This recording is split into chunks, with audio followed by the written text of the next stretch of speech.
Monday, April 3rd, the first day, business day, trading day of April 2023.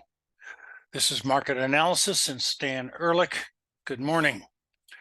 9:47 California time, right smack in the middle of the trading day. This is about when I usually do my recordings. Sometimes a little bit later.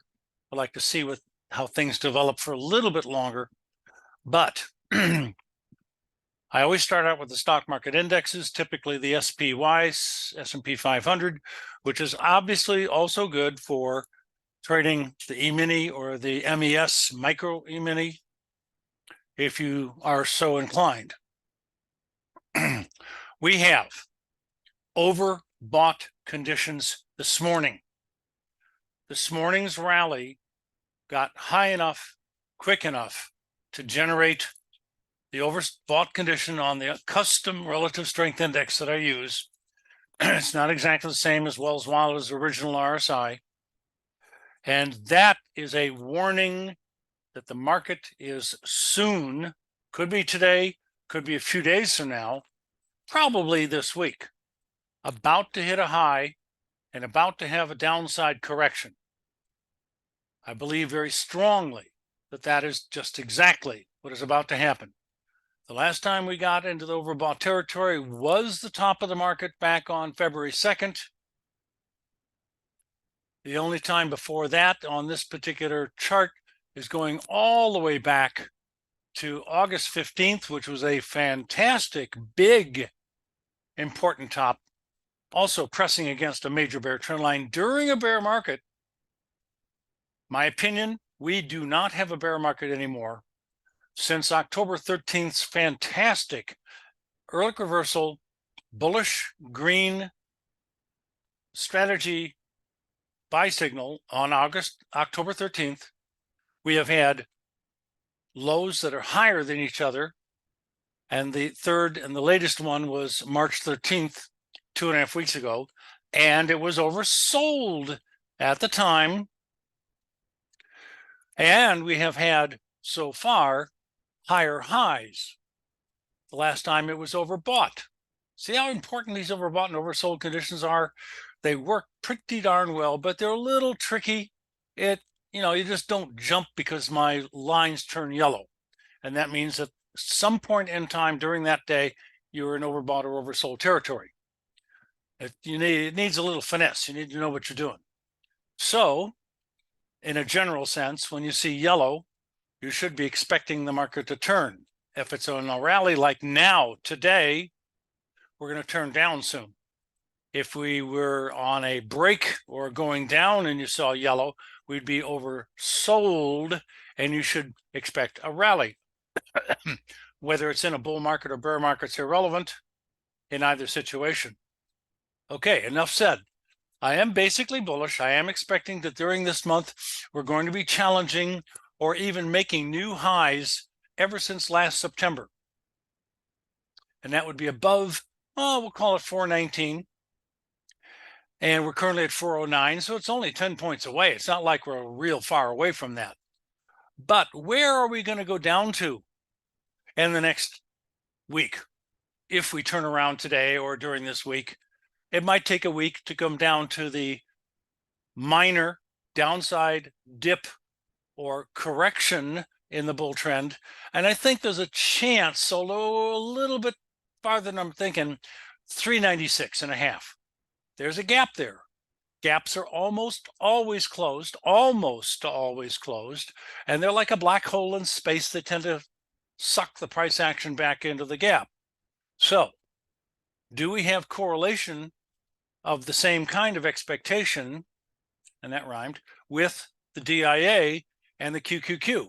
And yep, we sure do. And that makes it even more interesting and or important that you realize this. Let's look at the DIA chart on the daily data chart. And that would be this chart. We're up into resistance and pretty good now. And we just turned yellow today. Trading at the moment around the middle of today's range. And today we gapped up. Last Friday we gapped up.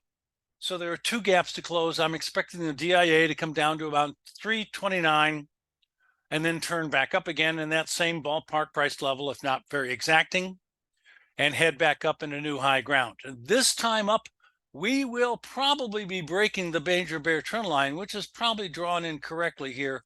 I'll snap to that. And that would be around 340, 339 in a week or two from now, certainly during April. So watch out. We're about to hit a minor high. We're about to have a minor downside correction for a few days, might last a week. Closing some gaps below the market, I expect, and then turning back up in a new high ground above today's high, if it ends up being a high. We don't have to stop today. This is not necessarily the high day. It could make a higher high tomorrow and even the next day. Overbought and oversold conditions do not necessarily involve one overbought or oversold day. As you can see, there's several of these that are 3 or 4 or 5 or 6 even days in length. At the very bottom of the market, there were 4 in a row, and then one that wasn't, and then the oversold bottom day. That was back on September 30th. Then, of course, on October 13th, you have that bullish engulfing, in this case, pseudo ER buy signal. It's not officially green. I put a little barber pole type white, green on that particular day to remind me. Okay, so I'm bullish on the stock market indexes, but currently overbought. And what about the QQQs? The same exact story, but it applies to Friday only. So far, the Qs today never got high enough to enter the overbought condition, coming close. Friday was the highest high. Today, we do not have a higher high like the DIA and the SPY, which got overbought today. Friday was the QQQ day. And they are down today, 2.07 at the moment. Close to its lows. Nothing major here. No important reversals. Don't expect any. Don't think it's going to happen. But I do have to mention, ladies and gentlemen, that if you do, and I'm not expecting this, get today below Friday's lows, now that's Friday's lows, which is quite a bit lower, then you'll have a major bearish sell signal in the DIA and the spider, but not in the Qs, because they never got above yesterday's high. They did get overbought. All of what I'm saying amounts to there's a dip coming soon, maybe immediately, maybe in a few days. And I think it's simply going to come down to close some gaps from the middle to the latter part of last week, depending upon which index you look at. Now, the Russell 2000 did get above Friday's high, and it almost got below Friday's low already. That would, if it got below Friday's low, have an outside down day, which is a bearish engulfing, candlestick bearish engulfing, and normally that's a bearish signal. But it won't be an official ER red sell signal because it never got overbought. And the Russell 2000 is lagging behind all the other indexes in terms of the amount of strength and how far up it goes and how well it holds its rallies and so on. So this is the weakest of the 4 indexes that I watch. Let's go look at futures, guys and gals. The soybeans gave us a brand new buy signal on Friday. That's my green bullish engulfing. I had some minor reservations about it, but it's working very nicely so far. ER1 out of the 2 different signals that I have, ER3 and ER1. ER1 always gets into a trade the day it turns green or red. So we are long ER1s from approximately 1484 on Friday, closing with a great profit on the first day and making it up to higher levels on the second day today. So I'm very optimistic that we're following through to the upside. I'm looking for more strength, but be careful now. We are close to overbought already because of the amount of strength on the signal day and follow through today. So I am looking for higher levels and a bullish breakout above 1550 soon, but we're kind of in a no man's land. There might be a minor correction, not below yesterday, Friday's lows, but into Friday's range in the next few days, especially down to those green dots. I'd love to see the market touch the green dot exactly, which is my ER3 buy level, calculated custom price level at which I have learned to place orders for from 52 years of being in the damn business. All right, next chart. Natural gas did not hold support, did break into new low ground, that little blue horizontal line. The buy signal that we got on February 22nd worked very nicely for a week and a half or so, 2 weeks, and then we're out. Now I continue to be bearish. The long-term trend is down. We have new lows to the move. We're not overbought, looking for lower levels on natural gas. Soybean meal had a buy signal on Friday. I screamed bloody murder on Friday. We have dropped down to that little green dot and a little bit below it. So my ER1 is long, my ER3 is long, and I'm looking for a rally to start immediately. What I don't want is for it to go down and touch that yellow dot below Friday's lows. That would stop me out. I'd have a small loss. Looks like 10 cents or less. And that's that. So I'm looking for a rally immediately on soybean meal. Next one is soybean oil. It had a buy signal also on Friday. Hasn't come down to my green dot for the ER3 to be filled, but we are long from ER1, and we have a higher high, and we have a higher current quote, although it's at the low of the day. So it appears, and that could be misleading, that we're going to dip down a little bit more. No gaps to close. We'll see what happens. I'm bullish. Next, wheat.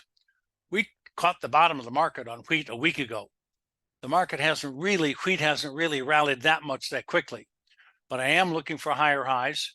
What happened was it bumped up against this resistance area, the red line, the red little zone, and it killed it for a couple of days. But today is getting a little bit better.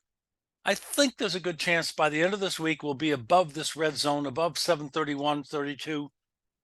Yeah, 33, 34, above that, 35 actually, level for wheat. Next chart. Live cattle. Whoa! There are actually two symbols here that have done the exact same thing. We got almost the bottom of the break, turn green on the cattle, in the cattle chart on March 24th. 1 up day, 2 up days, 3 up days, 4 up days, 5 up days, and a lot of gain. But today it's overbought after being Thursday and Friday overbought. I told you these things may take a few days. And today we have a brand new sell signal. So we're going to go right back down. This gets me out of my long positions, and I'm now short cattle. Great buy signal, great trade. Bye-bye, made some money, looking for a dip down now. I'm not quite sure how far. There's a chance we could get back into the middle 50s again, but I'm at least looking for something like 58. Below 160 easily, 58, 158. Next chart is the bottom of the market we caught with the green bullish engulfing back on February 27th. We've had a decent move up in platinum. And by the way, all 3 precious metals have green bullish engulfings at the bottom of the darn bear move. The low day. Platinum did pretty well. I'm still bullish. Got no reason to believe we're going to stop rallying. It's just stalling out a little bit in a broad resistance area.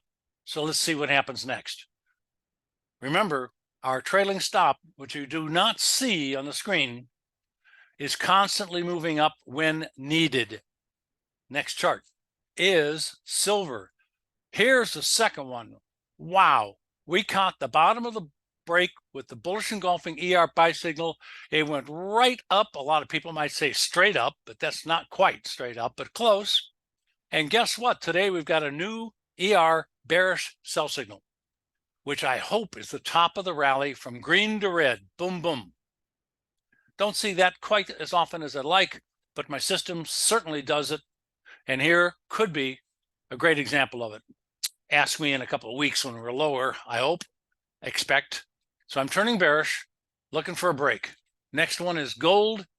We got the bottom of the break on February 28th and the low day. or the day the lowest low was generated, to be more exact. And we're still looking for higher levels. We've already broken into new high ground, managed to stay there on a second attempt, pulled back into a minor amount of support, and fiddling around sideways here for the last couple of weeks. But today's a new high and a new high close for a week, and maybe we're about ready to have new highs for the trend. I'm bullish. Next, cocoa. I'm going to pass on comments here, but we did get overbought for several days in a row. And finally, it's starting to take shape, I think, on the downside on a break. But the trend is still up. I would be looking to buy a significant break, but I think it's going to come down a little now. No comment. Oh, I'm going to go with Treasury notes and bonds in a moment here. Treasury notes. Unfortunately, we didn't get any buy signal at the bottom of the break, and we do have a trend up. Closing above 116, 117 in particular would be very, very bullish for bond futures. That is neutral to bearish for actual interest rates. That is friendly or bullish for the stock market in a very broad general sense, in particular for the QQQ, because they need to borrow money, the Qs in general, more so than the Dow, because they're more well-financed, bigger 30 industrials, and the spider's kind of in the middle. That's kind of why I like the spider, because it's some of each. Next chart. The bond market, you can disregard that incredibly good bearish red zone there. I had a trade in. So at the moment, the red barrier at around 134 is the same resistance reason on the barrier area for the 10-year notes, different prices. And above that is super bullish. And I do think it's going to happen. And I wouldn't be surprised if it was in April, but it might take a May, June, a little while longer. I'm not seeing any particular reason why I should rush into a bullish major long-term breakout statement at the moment, but I wouldn't be surprised. It's acting pretty good. Next chart. OJ, pennant formation, talked about it before it broke out, tested on its way up, but overbought for the last few days, so watch out. Your orange juice is about to spill, and we're going to come back maybe to the top of the pennant. Next chart. High-grade copper, I'm going to pass on. I'm going to get rid of that great big trade here on the E-mini from October 13th. We had a long position up to December 15th on the strategy. That's a whopper.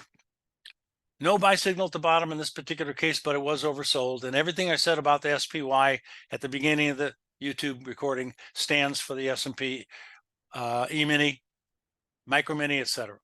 So up and away, except it's overbought Friday and today.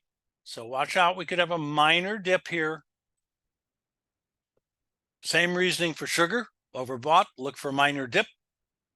Corn, overbought, look for a minor dip that could be starting today. We're down a little. Crude oil, kind of neutral territory, except it's in a resistance area and the major trend is down. So I'm hoping to get a bearish engulfing anytime now. It wouldn't be today. It'd have to be, tomorrow, the next. But we gapped up. That could be an exhaustion gap. We're overbought in a resistance level, at a resistance level. So that's also a reason to believe that it might turn down. Just hasn't started to do it, actually. But today could be a high day. I would not be a darn bit surprised. Next chart. Hogs. Nothing to comment about Miss Piggy this morning. Heating oil, we're back to heating oil. We talked about this. No, I don't think so. So I will say that if we break below the 2 green dashed lines, it is a major downside indicator, especially if we close below the lower of the two, below 217.84. And closing below that number should cause it to go down a lot and very, very quickly. Next chart. We had a bullish engulfing brand new buy signal on soybeans on Friday, and it's coming up pretty nice. I think we started right here. So I'm going to leave you with that. But I have one more comment to make. Many of the sector charts are overbought. So with having the individual components of the major stock market indexes also in overbought territory absolutely implies, if those are two words you can use together, that we're about to have some sort of downside retracement. So I'll leave you with that downside retracement concept and go back to the index charts. We're dipping down a little bit at the moment, just about unchanged on the spider, still up 2.25 on the DIA at the moment. And the moment is 15 minutes after I started. It's 10:07. And I'll leave you with that. Have a great trading day. Talk to you tomorrow.